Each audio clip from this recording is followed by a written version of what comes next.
نہج البلاغہ خطبہ نمبر 108۔ اپنے اس خطبے میں امام المتقیان حضرت علی علیہ السلام ارشاد فرماتے ہیں،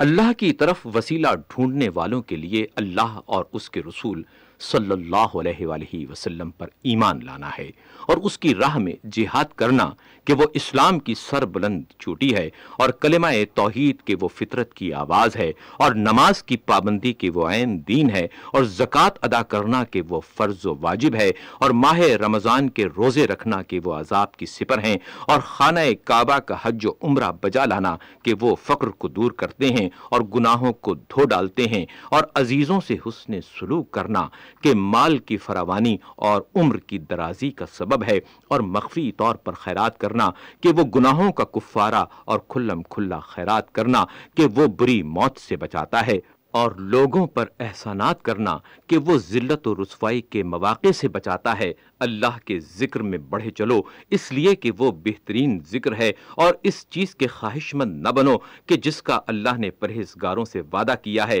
اس لیے کہ اس کا وعدہ سب وعدوں سے زیادہ سچا ہے۔ نبی حضرت محمد مصطفیٰ صلی اللہ علیہ وآلہ وسلم کی سیرت کی پیروی کرو کہ وہ بہترین سیرت ہے اور ان کی سنت پر چلو کہ وہ سب طریقوں سے بڑھ کر ہدایت کرنے والی ہے اور قرآن کا علم حاصل کرو کہ بہترین کلام ہے اور اس میں غور و فکر کرو کہ یہ دلوں کی بہار ہے اور اس کے نور سے شفا حاصل کرو کہ سینوں کے اندر چھپی ہوئی بیماریوں کے لیے شفا ہے اور اس کی خوبی کے ساتھ تلاوت کرو کہ اس کے واقعات سب واقعات سے زیادہ فائدہ رساں ہیں۔ وہ عالم جو اپنے علم کے مطابق عمل نہیں کرتا اس سرگرداں جاہل کے مطابق ہے جو جہالت کی سرمستیوں سے ہوش میں نہیں آتا، بلکہ اس پر اللہ کی حجت زیادہ ہے اور حسرت و افسوس اس کے لیے لازم ہے اور اللہ کے نزدیک وہ زیادہ قابل ملامت ہے۔